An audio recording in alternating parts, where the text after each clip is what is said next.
Hello everyone. Bakalım kimler gelmiş.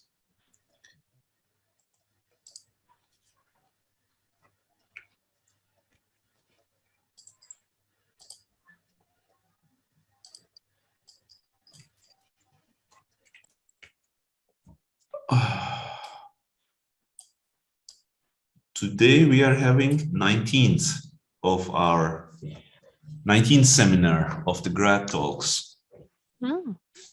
Great. So, okay, maybe we can start, okay?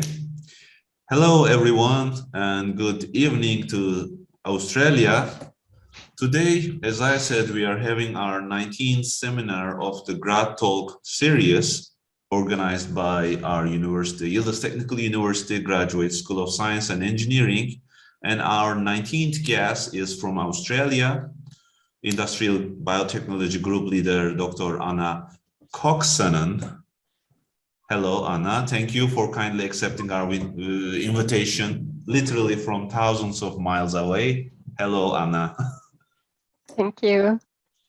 So I want to make a brief introduction of your research and activities, and then we will have your presentation. So Anna is a group leader, and her research group is a part of the industry environments program in CSIRO, Land and Water, and CSIRO is the, I guess, the Australian government for scientific research organization, Commonwealth Scientific and Industrial Research Organization. It is the TÜBİTAK version we have. For Turkish listeners, it's the TÜBİTAK of Australia, let's say. And with her research group, Dr. Anna developed biotechnological processes for environmental and industrial applications in the mining, energy, water supply, waste and wastewater treatment industries.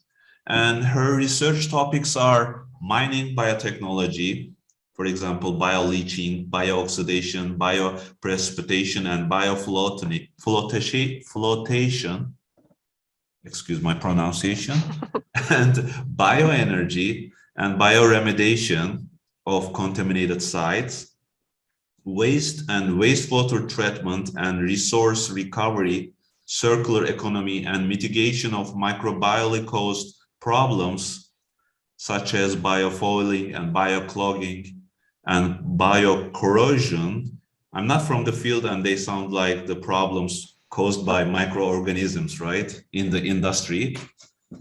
She also applied molecular and cultural-based detection and monitoring approaches to microbial communities in natural and engineered environments and isolated and described of novel microorganisms. So let's learn more details from Dr. Anna. Please, Anna, you may start your presentation. We are listening. Thank you. Let me stop. Okay. Yes, you can share your presentation now. Yep. From at the bottom of the screen. Yep. Can you see it now? Yes, perfect. Okay. We are with Great. you, Anna. Thank you. All right. Thanks for the nice introduction. So in this presentation, I'll share how mining biotechnology can improve the sustainability of mineral sector through various industrial and environmental applications. Mining activities have so far mainly targeted, for example, easily available oxide ores and secondary sulfide ores. As an example, in this figure, there are various copper minerals that may be found in an ore body. And as the oxide ores become increasingly depleted, mining companies have to progressively move to utilizing secondary and primary sulfides, which needs to be oxidized first to solubilize the metals. And another challenge faced by the mining industry is that the grades of various ores have been declining, as shown in this figure for Australia.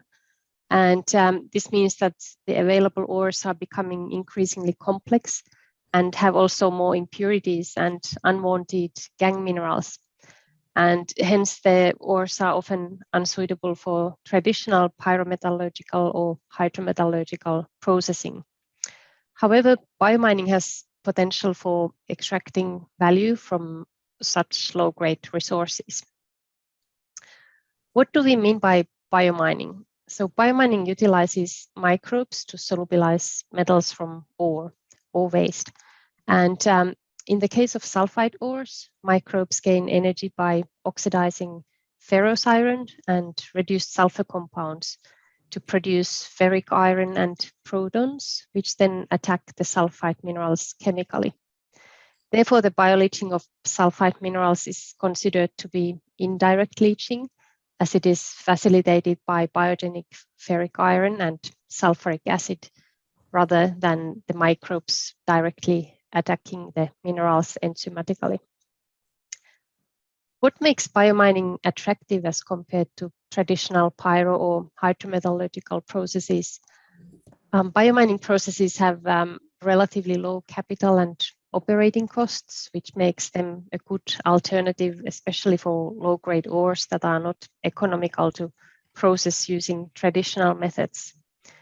Biomining is also suitable for ores which contain impurities such as arsenic, which would cause smelters to impose penalty rates because of hazardous emissions. Another benefit of biomining is that it can be conducted at ambient pressures and temperatures, and hence it is not very energy intensive, and there are also no sulfur dioxide emissions. Acidophilic iron and sulfur oxidizers can facilitate biomining of sulfide minerals through bioleaching and biooxidation.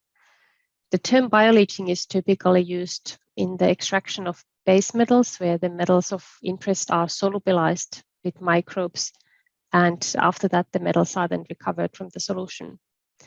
The term biooxidation is, on the other hand, usually used for the pre-treatment of refractory gold-containing sulfide minerals, and here the microbes are used to oxidize and remove the mineral sulfide matrix where the gold is located. And hence, in this case, the undesirable mineral sulfides are dissolved away from the ore, making the gold more accessible for chemical leaching. In terms of large-scale applications, biomining can be implemented using various engineering techniques, such as bioreactors, vats, heaps, or in situ mining. Reactors are typically used for concentrates or higher grade ores, as they have higher costs than the other techniques. Leaching times in reactors are relatively short, and the processes are easier to control. On the other hand, heap, dump, and in situ leaching have been used for lower grade ores, as these have lower costs, and but the leaching times can be relatively long, and these processes are harder to control. As I mentioned, reactor bioleaching is typically used for concentrates and higher quality ores because of the capital and operating costs. And usually bioreactors are operated in a series of well-engineered tanks, and the reactors are most commonly, or the reactor type most commonly employed in biomining is a continuous stirred tank reactor. Air is usually provided to the bioreactors by blowers, and that ensures the microbes are well supplied with oxygen and also carbon dioxide as carbon source. And the reactors often have internal coils with water circulation to cool the tanks. And depending on the type of minerals, the leaching time can be as short as a few days. This diagram shows some of the historical development of concentrate tank biooxidation of refractory gold sulfide ores, and from lab and pilot scale to demonstration scale and industrial scale between 1970s and 1990s. And similarly, base metal tank bioleaching was developed from lab to industrial scale from early 1990s to late 1990s. One of the first bioreactor operations for refractory gold ore concentrates was commenced in Fairview mine in South Africa. The biooxidation of the concentrate takes 3 to 5 days in the reactors, and the solid residue is then washed with water and pH is neutralized with lime.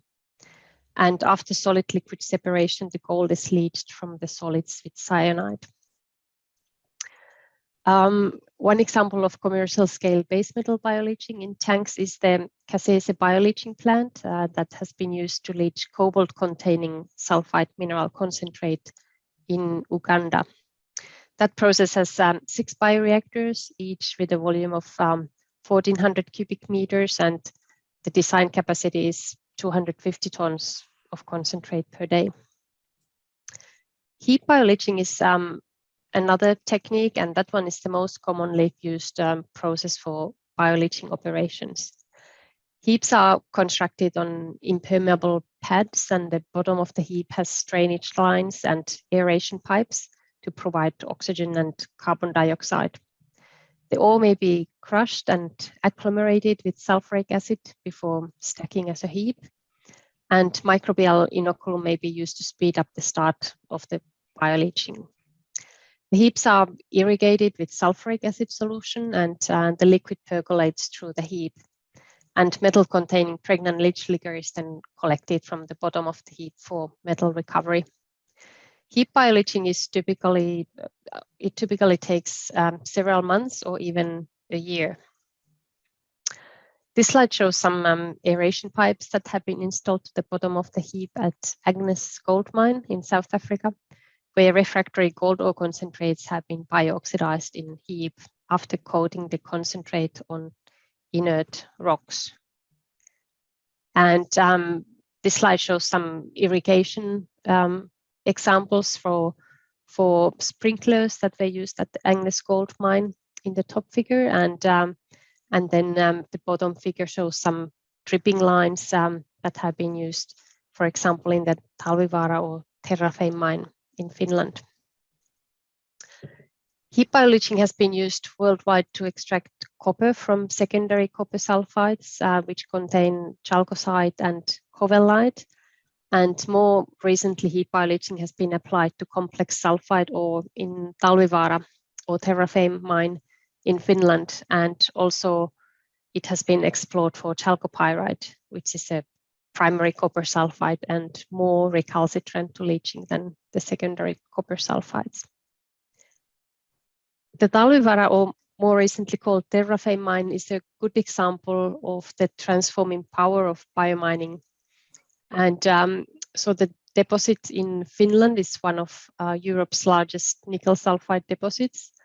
However, the metal concentrations in the ore are very low, as you can see from these values on the slide.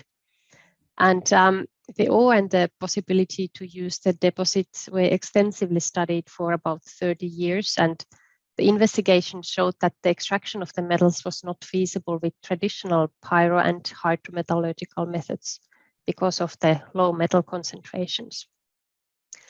However, heap bioleaching has shown to be profitable, and after lab pilot and demonstration scale testing, the mine commenced industrial scale operation to extract nickel, cobalt, zinc, and copper in 2009. The mine has had a major positive impact in the region through commodity exports and increased employment, and is an example how mining biotechnology research can unlock important economic resources and stimulate economy. Terrafame mine has also showed how biomining operations can be feasible even in cold climates, as the oxidation of the sulfide minerals generates heat that keeps the heap warm even during winter time. In cold climates and also at high altitudes, plastic sheeting may also be applied to the surface of the heap to help to conserve the heat. Another engineering approach for biomining is in situ biomining, and so deposits at depths of 1 or more kilometers are typically not considered being accessible or economical for extraction using conventional mining methods, with the exception perhaps of precious metals. In situ recovery aims to extract metals from deep underground deposits without bringing ore to the Earth's surface, and thus reducing energy consumption costs and also above ground footprint and mine waste generation.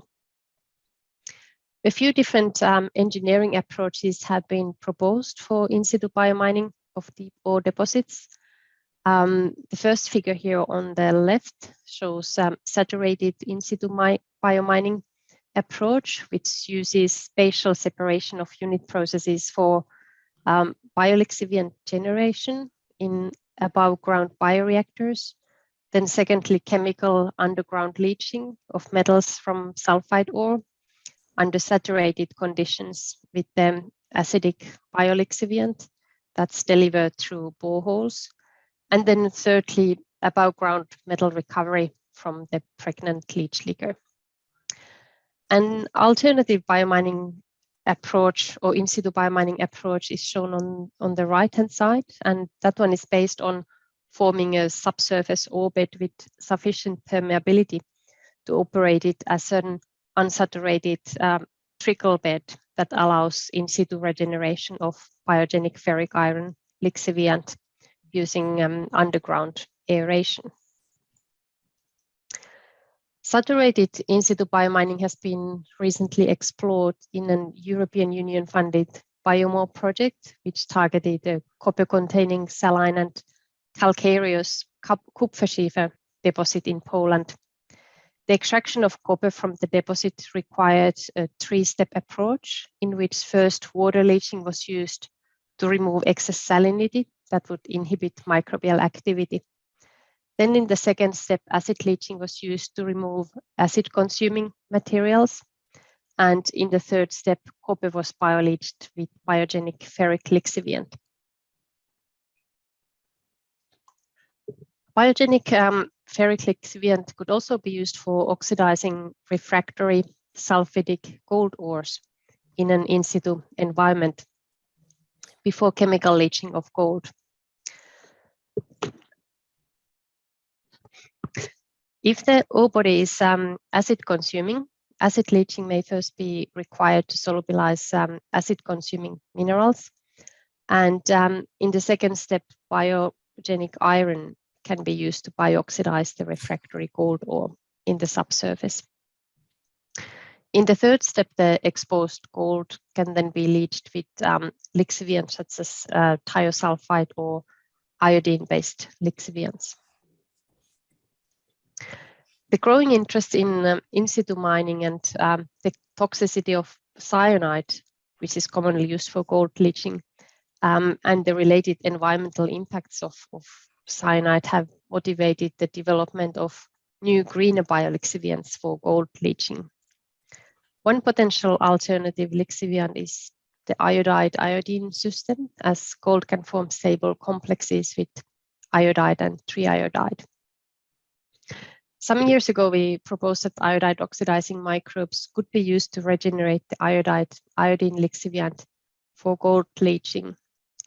And examples of iodide oxidizing microbes include, for example, Pseudomonas roseovarius and Rhodothalasium species. Chang and colleagues from Japan were the first ones to show that iodide oxidizing roseovarius species can indeed solubilize gold from sulfidic ore. More recently, we also explored gold bioleaching from pyritic gold concentrates with roseovarius species. The strains enhanced gold leaching as compared to control, especially when using two-step and spent medium bioleaching.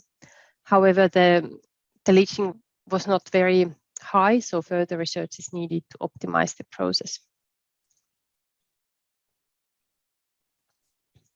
One trend that has influenced biohydrometallurgy and biomining research is the increasing demand for various high-tech metals that are used in electronic equipment, electrical vehicles, and sustainable energy generation.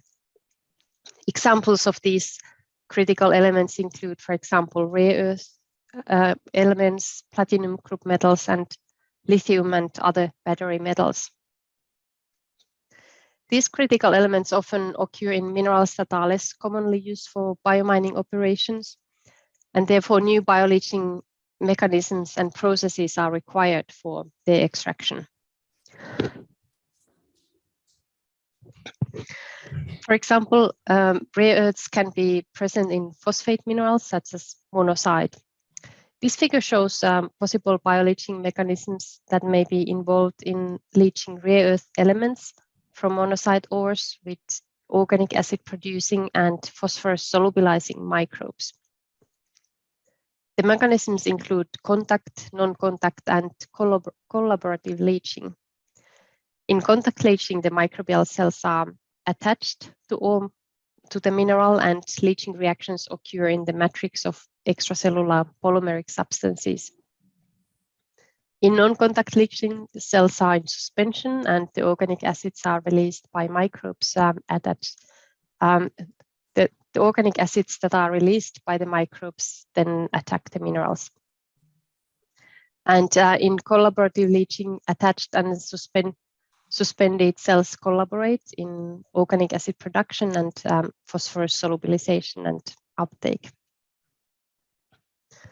The complex nature of many ores and the presence of multiple commodities that can be extracted has inspired people to also utilize various sequential bioleaching approaches to maximize efficiency. Examples of these include, for example, sequential bioleaching of phosphorus and uranium at different pH values, and the combination of mesophilic and thermophilic biooxidation and bioleaching processes for sulfidic minerals that contain both gold and copper.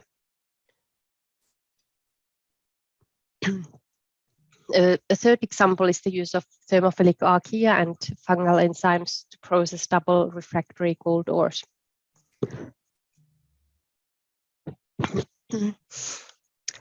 As the available ores have increasing impurities, there's also growing interest to use biobeneficiation to remove unwanted minerals or elements from the ores. Bioflotation and bioflocculation to separate valuable minerals from gangue materials have been explored as environmentally friendly alternatives to conventional froth flotation and chemical flocculation. Bioflotation is based on the ability of microbial cells or their metabolites to change the surface properties and hence hydrophobicity or hydrophilicity of minerals. Hydrophobicity increases the floatability of minerals, whereas hydrophilicity results in depression of minerals. Bioflocculants are biopolymers which facilitate the agglomeration of fine mineral particles by forming bridges. Moreover, the bioleaching of impurities such as phosphorus from ore is being considered as potential approach to remove penalty elements.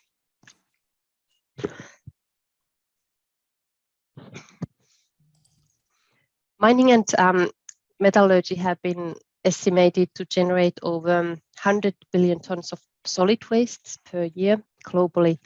And these wastes include, for example, waste rock, overburden, tailings, slag, sludges, and ashes. Some traditional mining techniques have resulted in considerable loss of metal values in tailings. And because of the declining ore grades, the valorization of mine waste is attracting increasing interest to supplement the virgin ores. Bioleaching can turn uneconomic wastes and resources to reserves by extracting metal values through biocatalyzed processes that change the redox conditions or pH or complex the metals, facilitating their solubilization. It is also likely that the disposal costs of the final residue may be lower as the risk of acid mine drainage generation can be reduced through the removal of metals and reduced sulfur compounds from tailings. If the mine waste doesn't contain value to be extracted, it may still be beneficial to use biotechnology to remove contaminants to minimize environmental impacts.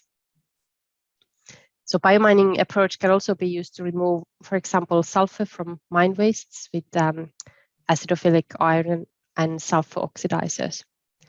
For example, the study by Tampe and colleagues, they explored bioleaching of coal discards that were originally potentially acid forming, but after bioleaching, the material was classified as non-acid forming, enabling it to be repurposed as saleable coal products and reducing the risk for its disposal.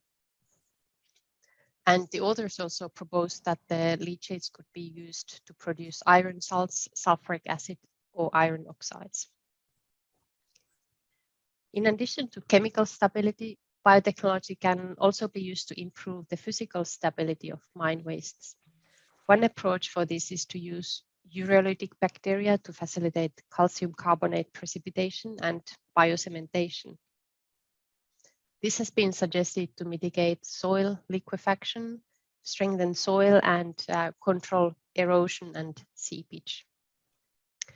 An example of biocementation work is the study conducted by Mbandera and colleagues who evaluated the efficacy of biocementation of lead mine waste using Pararhodobacter species. They applied the bacterial culture in immersed and flow-through columns and reported that the biocementation reduced lead leaching and resisted slaking. It also improved compressive strength and decreased water adsorption.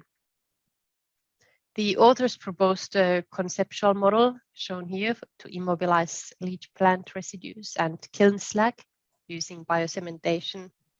And the biocemented cover was suggested to reduce also dust formation from the mine wastes and increase water runoff. In addition to mine wastes, there's also increasing interest to apply biomining for extracting value from post-consumer waste, such as batteries, e-waste, magnets, and light-emitting diodes. According to Global E-Waste Monitor 2020, a total of 53.6 megatons of e-waste was generated in 2019. And this waste contained $57 billion worth of raw materials. Value recovery from post-consumer waste is often referred to as urban mining and supports the drive towards a more circular economy where material cycles are optimized and waste generation minimized.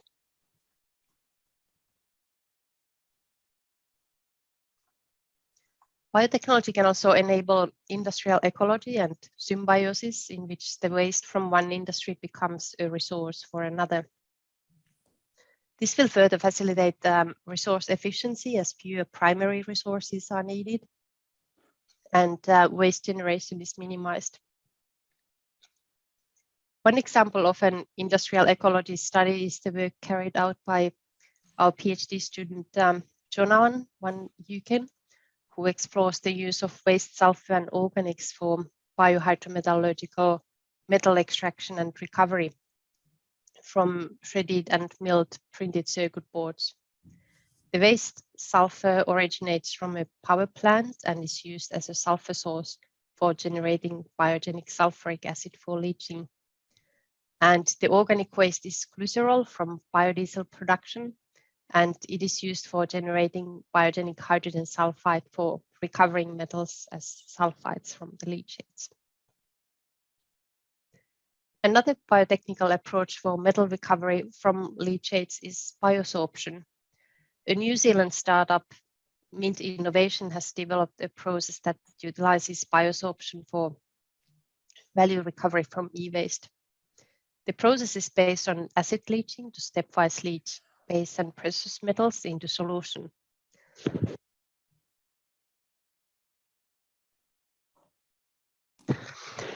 Biosorption is then used to recover precious metals from the leachates, and the biomass is then ashed and precious metals further refined. The microbes used for the biosorption are Cupriavidus metallidurans bacteria, which are able to biomineralize gold. Mint Innovation is planning to open refineries for extracting metals from e-waste in UK and also in Australia. One major area for environmental biotechnology in the mining industry is the biotechnical treatment of process effluents and mine drainage. Here are some photos of metallurgical process effluents from Russia and also mine drainage from Spain and South Africa. Depending on the type of contaminants, a number of biological mechanisms can be utilized to treat process effluents and mine drainage. And these include bioxidation, bioreduction, bioprecipitation, biosorption of various inorganic contaminants, and biodegradation of organic impurities. Excuse me.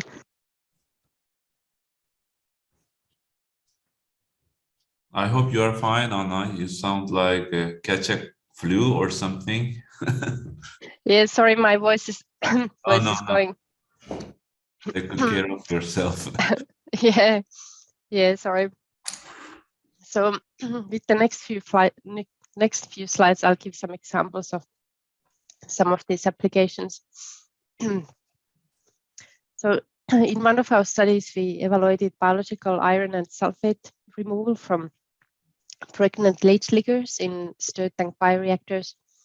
And the study showed that excess iron and sulfate could be removed at low pH, which reduced the need for alkaline chemicals. So iron oxidizing microbes facilitate the iron oxidation and precipitation. And here the stirred tank reactors didn't have any packing material to enable the continuous removal of iron precipitates. And only minor losses of copper and nickel were seen in the process, with co-precipitation increasing at increasing influent pH values. In some applications, the co-precipitation of other elements with iron is desirable, and this is the case when removing arsenic and iron as scorodite.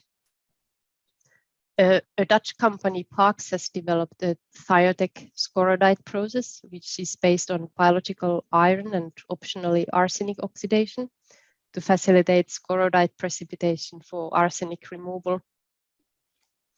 And this process is suitable for effluents that have at least 1 gram per liter of arsenate, and the ferrous iron has been proposed to be generated from scrap iron. So far, this bioprocess has been evaluated at least in pilot scale. An example of reductive bioprocess that can be used for removing sulfate, metals are sulfate-reducing bioreactors. And so these have been implemented in large scale for treating waters impacted by mining and metallurgical activities. For example, Parks company has commercialized sulfide technology that uses biogenic sulfide to precipitate metals as metal sulfides and bioxidation of excess sulfide to elemental sulfur. And this technology is suitable for sulfate concentrations from 1 to 25 grams per liter and influent pH values of 2 to 8. And the technology has been implemented, for example, in the Netherlands, Austria, and South Africa. Biogenic metal sulfide precipitation has several advantages over metal hydroxide precipitation, which is often used for mine water treatment. The biogenic sulfide precipitation, for example, facilitates also sulfate removal, as sulfate is used to generate the hydrogen sulfide reagent. And sulfate reduction also generates alkalinity, which can neutralize the mine water. Efficient metal sulfide precipitation can also be achieved even at low pH, and residual metal concentrations are low due to the low solubilities of many metal sulfides. The metal sulfides can also be easily dewatered, and selective metal precipitation and recovery is possible. If the water to be treated doesn't contain sulfate, biological hydrogen sulfide generation can also be achieved offline in a separate reactor with sulfur feed. This approach is utilized in Parks' thiotech metal technology, for which a process flow sheet is shown here. In this process, An anaerobic sulfur reducing bioreactor generates hydrogen sulfide, which is then used in a separate tank to chemically precipitate metals from metal-containing influent. The process is suggested to be suitable for influents with metal concentrations of up to 5 grams per liter and pH ranging from below 0 to even up to 10. And the process has been implemented at the gold mine in Dominican Republic. In addition to anaerobic bioreactors, many reductive bioprocesses such as sulfate, nitrate, and selenate reduction can also be carried out in situ or in passive treatment systems. An example of in situ treatment approach is the injection of liquid organic substrates to subsurface to enhance bioreduction processes. Passive applications include, for example, permeable reactive barriers constructed across the flow path of contaminated groundwater, infiltration beds, anoxic ponds, and constructed wetlands that utilize solid organic substrates. Reductive in situ bioremediation can also be applied to uranium-contaminated mine waters, and the electron donors can be, for example, organic substrates injected to the subsurface or cathodes that donate electrons to uranium-producing microbes. The reduction of uranium-6 to uranium-4 decreases uranium solubility and hence reduces its mobility. In addition to inorganic contaminants, mine environments can also harbor various organic impurities such as cyanide. Biodegradation of cyanide and thiocyanate from cold cyanidation have been carried out in commercial scale using Aster process that is marketed by Metso Outotec. The process is effective for thiocyanate concentrations of up to 4 grams per liter and free cyanide concentrations of up to 50 milligrams per liter. Another organic impurity that is common especially for alumina refining is oxalate. The oxalate originates from organic rich bauxite ore and ends up in the process liquor during processing at high temperatures and pressures, increasing the caustic consumption of the process and decreasing product quality. Some alumina refineries such as Alcoa have implemented aerated bioreactor processes to biodegrade oxalate and other organic impurities.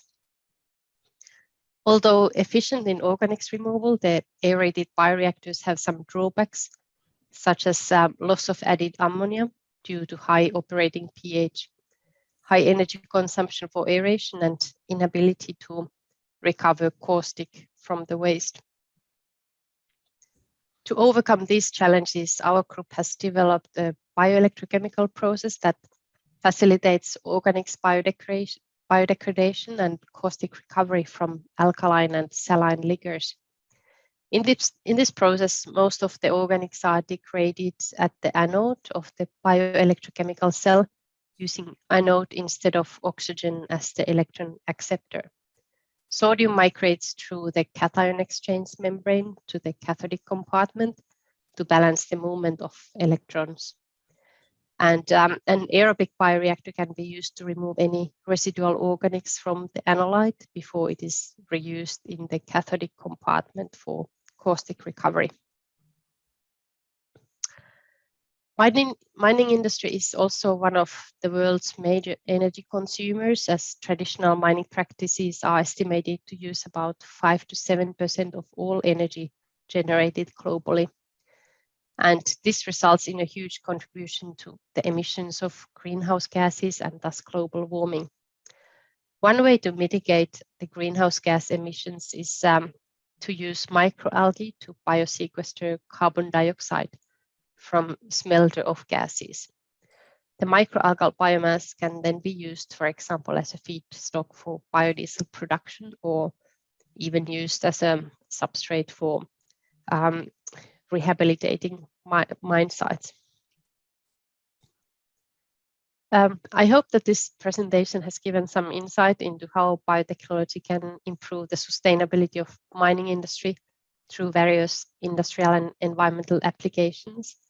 And these include value recovery from low-grade ores, concentrates, mine and post-consumer wastes, and the use of microbes for removing contaminants and biostabilizing mine wastes, as well as the biotechnical treatment of process effluents and mine drainage. And the final example was for carbon dioxide biosequestration to mitigate global warming.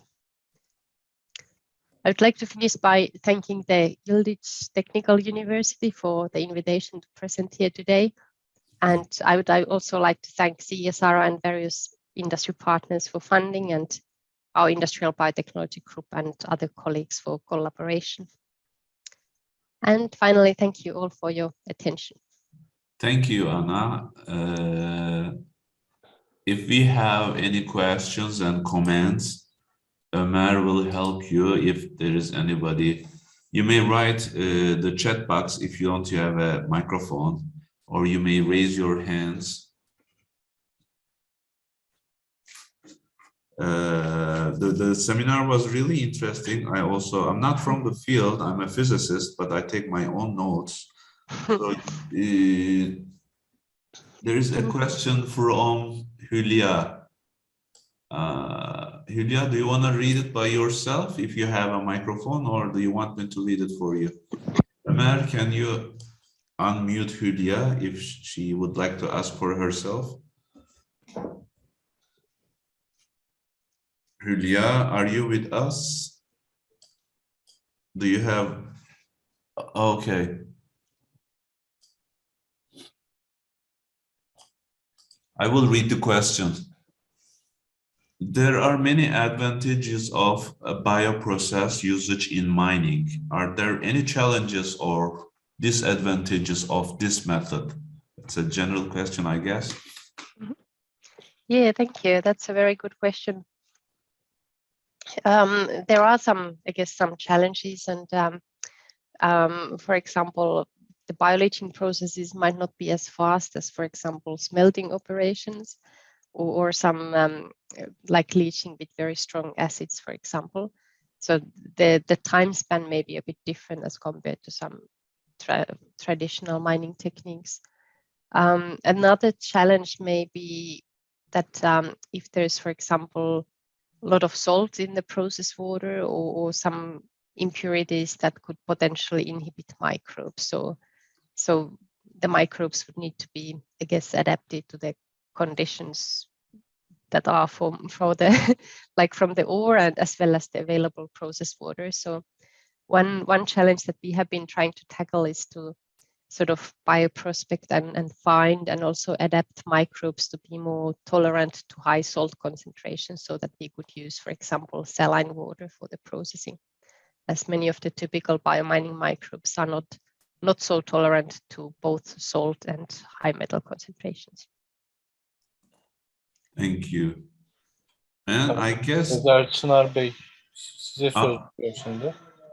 Özer Çınar, do you have a question? Şimdi Can you unmute? Konuşabilirsiniz. Özer Hocam, sizdeyiz. Okay, thank you. Hello, Anna, how are you? Yeah, good, thank you. How are you? Yeah, I'm Professor Özer Çınar from Environmental Engineering Department. Also, currently in sabbatical in USA. It's early in the morning here. I believe very late, the evening over there, or night. There's a huge time difference. And I would like to ask the question about the leach, the HIP bioleaching. As far as the industrial, the common practice of the leach, how you see this project, which countries especially is using, or I really would like to know about how commonly use this process. Thank you. HIP bioleaching. Yeah, so for example, in Chile, there are some companies that have been using HIP bioleaching for copper sulfide ores. And so in Finland, the Terrafame mine uses now HIP bioleaching for the multi-metal ore that has nickel, zinc, cobalt, and copper, as well as they have also uranium. In South Africa, the Agnes gold mine has used bio-oxidation in heaps for refractory gold ore concentrates. So those are some examples. Then I think in China there are also copper heap leaching operations, and I think in Iran also, I think they have explored also chalcopyrite bio-leaching in heaps. So there are quite a few examples for heap bio-leaching. Is it the motivation for the question, because I'm not from the field, is it expensive procedure or it's destructive, not environmental? What is that? I'm trying to catch it. Because bio-leaching, like you have some industrial motivations to get the profitable metals back into industry, or you want to get to the gold mining, you know, it's used, but sometimes it's not that much environmental. It contaminates the ground waters, underground waters, right? So it's either environmental motivation or industrial motivation.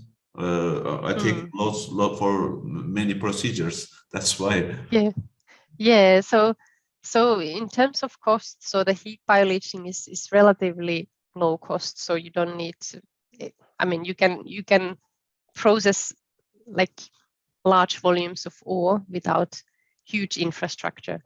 But I guess to prevent environmental contamination, you need to have good kind of lining underneath the heap to prevent the water to go through to the groundwater and ensure that you can capture the leachates for metal recovery. So controlling the water flow is essential. And I guess one challenge that, for example, the Terrafe mine in Finland had was with the water balance. So one year they had suddenly a lot of rain, and then their ponds might not have been large enough to contain all the water, or there was some leakage. So controlling the water flows is essential to both ensure the value recovery as well as then prevent contamination. But I guess that would be the same for both biological and chemical leaching operations. Okay, thank you very much. Emre Oğuz, if you have the microphone, you may ask your question by yourself. Evet, Emre Oğuz. Söz verdim hocam. Emre, we are listening your question if you have the microphone setting. If not, I can read the question. Unmute ettik mi Ömer Emre'yi? Hocam ettim de. Maybe he has no microphone setting. Okay, I will read the question for Emre. Thank you for kind presentation. I wonder which kind of substrates can be used as electron donor for microbial sulfide reduction for mineral processing, wastewater treatment, except ethanol or acetate for low-cost substrates. Yeah, that's another very good question. So, for example, in South Africa, there's one mine that has used sort of biosolids from municipal wastewater treatment as a low-cost substrate for sulfide reduction. So that's another kind of waste product that can be used as electron donor. Another would be, for example, glycerol from biodiesel production. So the glycerol could also potentially be viewed as a waste that could then serve as a substrate. And then other low-cost substrates could be some other solid wastes like wood chips or sawdust or other sort of lignocellulosic materials. In that case, might need a community of microbes to first some other microbes to hydrolyze the more complex substrates to smaller molecules that are more easier to utilize by the sulfide reducers. Thank you, Anna. Thank you, Emre, for the question. Do we have any more questions or comments? It's getting late in Australia and we don't want to tire Anna. She sounds little catch a cold maybe. So if not, we would like to thank you, Anna, on behalf of the Yıldız Technical University. And I would like to meet you all guys for the next week. Thank you, Anna. Thank you for the presentation. Thank you. Nice to meet you all. I hope to see you in Istanbul, inshallah. Okay. Yeah, hopefully I can come one day. Thank you. Thank you. Bye. Bye.